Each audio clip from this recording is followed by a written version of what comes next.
Hello, my name is Nando Licker, and today I am going to talk about work I have done under the supervision of Dr. Tim Jones at the University of Cambridge concerning the integer representation of OCaml. As part of my degree, I am working on a Duplo framework to perform whole program optimization on applications built using both OCaml and C. This talk is concerned with the integers and pointers of OCaml.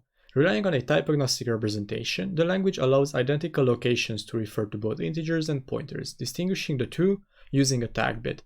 In the compiler and code generator, the val type is used to identify such locations, aliasing integers with pointers. However, instances exist where the type can be disambiguated, proving the location stores only pointers or integers. In such cases, 63-bit integers represented as 2n plus 1 could be converted to n, possibly improving performance. Duplo lowers OCaml sources and external C components, including the runtime, to a low-level intermediate representation, abbreviated with LLIR, applying a wide range of transformations in addition to the optimizations already performed by the high-level OCaml compiler. We will discuss the complexities of a type analysis implemented in Duplo that disambiguates pointers and integers aliased by the value type. The analysis was built primarily to distinguish overloaded instructions, reducing the problem size for points-to analysis. In addition, we have noticed that simple people transformations can be built relying on type information, improving performance. Similar transformations could be performed in the OCaml compiler instead, without necessarily requiring another analysis, exploiting high-level information by simply improving the granularity of types carried by the compiler. While our transformation has its uses at the stage it operates at, we also argue that similar information could be used earlier to improve performance. We are first going to talk about why tags are necessary in OCaml. The need for them originates from the type-agnostic object representation used by the language and its runtime. Heap-allocated blocks are composed of a header describing the size and type of the object, followed by a set of fields of fixed size. The fields can store either integers or pointers. To distinguish the two, integers are 63 bits in size, with the last bit always set to 1. N is represented as 2n plus 1. Pointers end with 0, as allocations are aligned to an 8-byte boundary. While such a scheme is advantageous, since the heap can easily be traversed during the marking phase of the garbage collector, in practice the val type is often used to classify integer-only registers, preventing optimizations. In the OCaml compiler, information is lost during the generation of CMM due to ambiguities in the CMM types. At a minimum, types solely for all the integers and heap addresses are lacking, with the value type confusing both of them. Heap addresses can further be refined into function pointers, lazy pointers, infix pointers, and others, although all information is lost. The information which can be retained can enable additional transformations. For example, tag checks on pure integer or pointer types can be folded at compile time. Registers storing integers alone can be omitted from the metadata blocks required by the garbage collector. Knowledge of the parity of values can power people optimizations, ameliorating the overhead of tagging and untagging.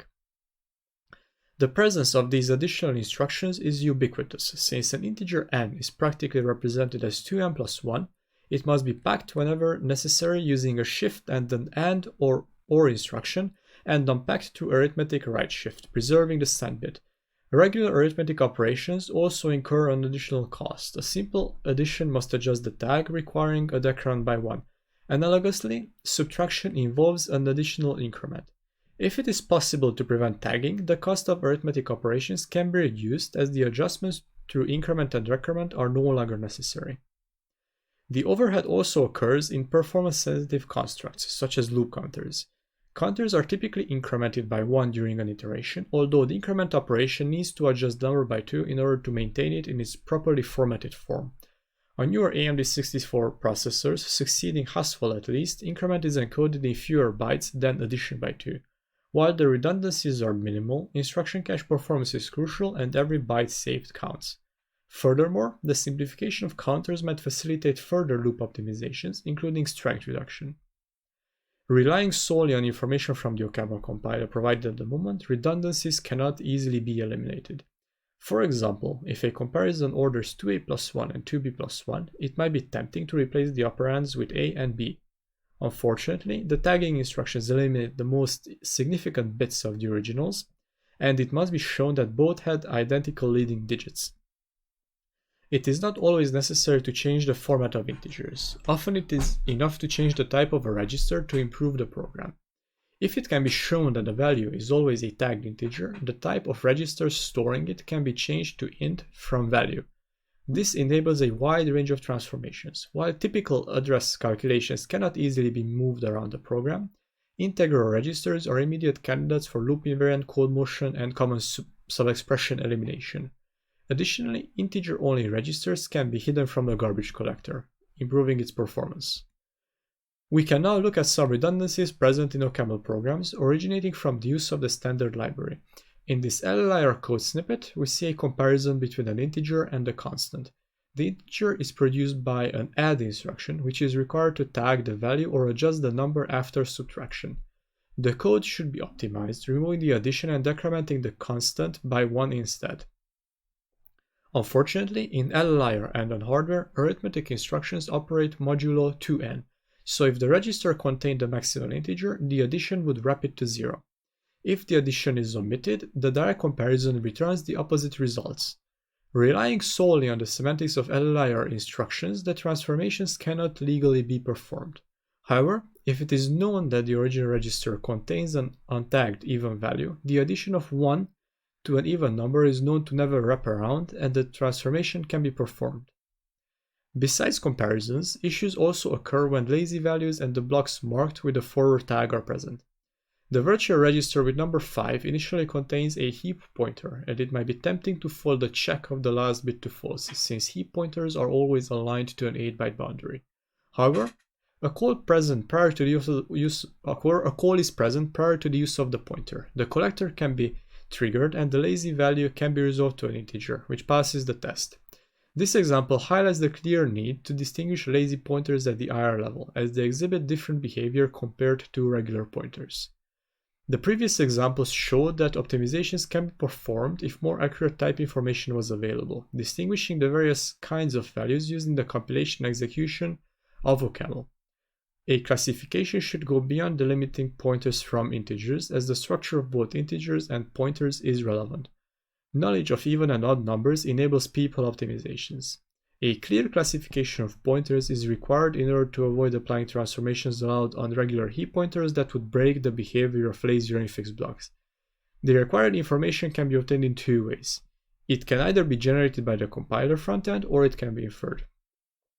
Due to necessity, we are going to discuss an inference method built into Duplo. However, we strongly advocate for the use of the former approach inside the OCaml compiler. Type inference on machine code is not a new topic. Both abstract interpretation and constraint solving has been used in the past. Unfortunately, neat unification-based approaches no longer apply, as types must be determined based on a set of values that can be assigned to registers. Prior methods are not particularly precise, especially on OCaml programs which contain a large number of indirect function calls, hindering the efficacy of interprocedural methods.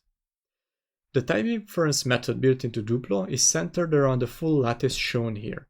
LLIR, similarly to OCaml, does not implicitly distinguish pointers from integers. A virtual register as wide as a native pointer width can store both integers and pointers. At such a low level, the notion of types is also blurry. The elements of the lattice are effectively sets of values. If it can be shown that all values that can be assigned to a virtual register are integers or pointers, the register is typed as an integer or a pointer accordingly. The top to bottom ordering indicates subset inclusion. For example, all function pointers are considered to be valid heap pointers. The top element is the set of all 64-bit types, including pointers, OCaml pointers, values, and arbitrary integers. While the lattice can distinguish heap pointers from derived addresses, it cannot identify lazy or infixed pointers, assigning them to the generic heap classification instead. As a consequence, the transformations allowed by the heap type are somewhat limited. Initially, inference relies on a forward data flow analysis to approximate the set of values computable by instructions, assigning an initial classification to all virtual registers. This is a fairly regular interprocedural forward data flow analysis, reason why the lattice has a topmost element and pairs of types admit a least upper bound. Unfortunately, propagation is not particularly accurate, as the heap is not modeled and the types of load instructions are over-approximated with top. While the algorithm does identify a minimal solution, inaccuracies originating from memory loads and externally visible function arguments are ubiquitous. Overall, the results of this analysis on its own are not satisfactory. To remedy deficiencies, we rely on a backward pass, which converges to a local minimum starting at the least upper bound identified by the prior step. The intuition is simple. Instructions are not allowed to produce invalid values. As an example, we consider a simple function which receives an argument over approximated to top, storing a pointer or integer. The argument is used as the address for a load instruction. If the argument is given an integer value, the program fails as arbitrary integers cannot be dereferenced. As a consequence, the argument can be typed as a pointer, narrowing the type and improving the classification. Refinement depends on the paths between definition and its uses. In principle, invalid values are not allowed to reach use sites that might result in illegal behavior. If all paths from the instruction building a value reach the use imposing a constraint, more precisely, if the use post-dominates the definition, the type can be refined.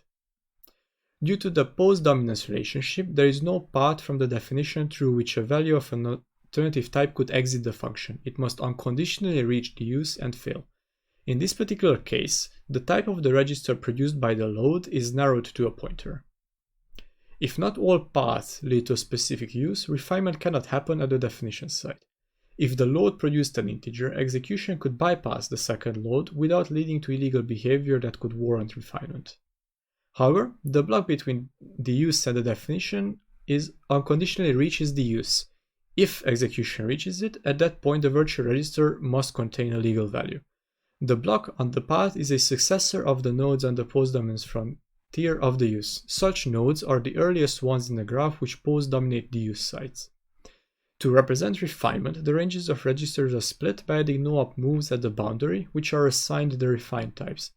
The use of post-dominance frontiers also ensures a minimal number of splits.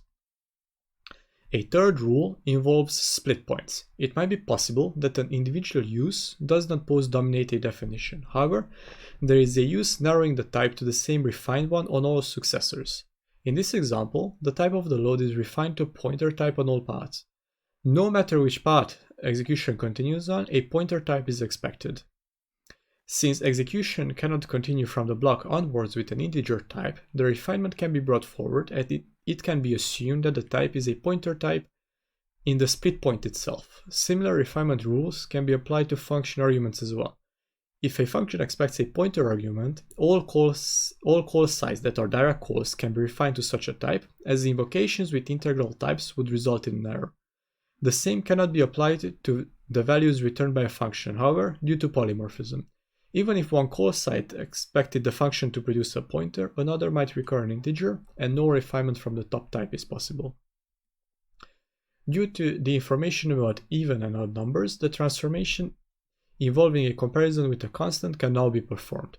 On AMD processors, micro-benchmarks indicate substantial improvements. Eliminating the addition by 1 can result in a 16% improvement in performance measured on the AMD Zen 2 microarchitecture.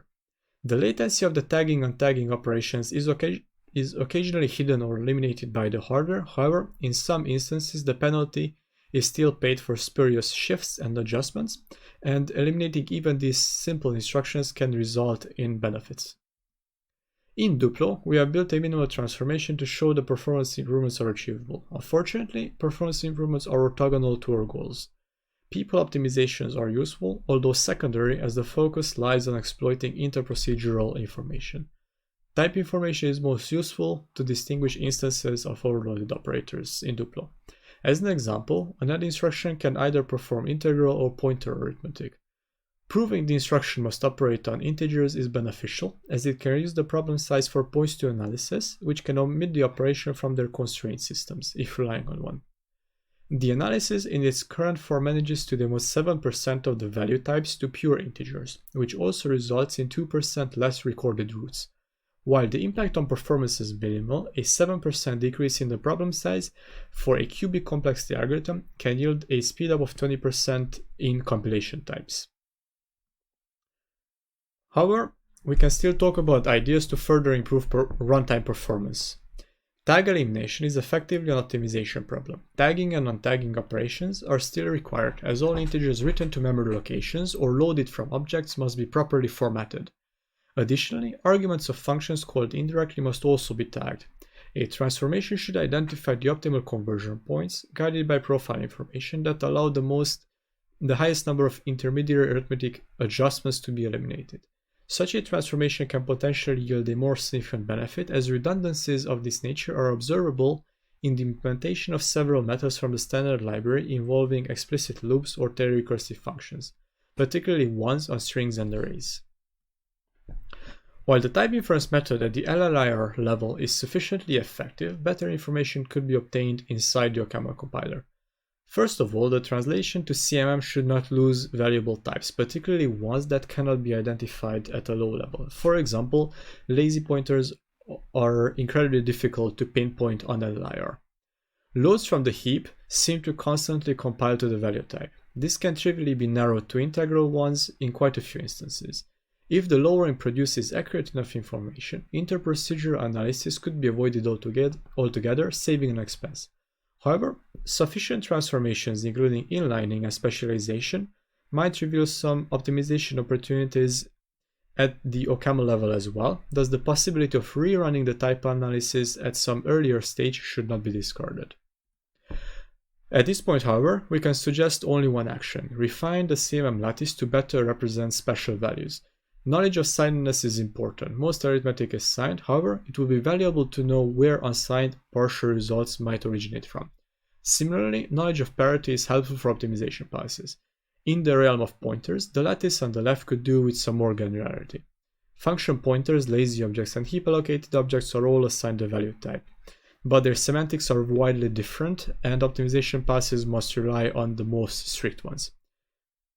Finally, objects have special tag fields, which are unpacked through a series of instructions. Occasionally, it might be valuable to know which instructions have computed these values. To sum up, we have shown the type analysis and the type system the transformation Duplo relies on, and we hope to have presented some evidence showing that even at the low level, type information can be exploited to improve both the compiler and the resulting binaries. While our use case in Duplo is narrow, we hope to have presented evidence to warrant a further investigation into improving type information inside the OCaml compiler to perform optimizations well ahead of reaching LLIR. Thank you for listening.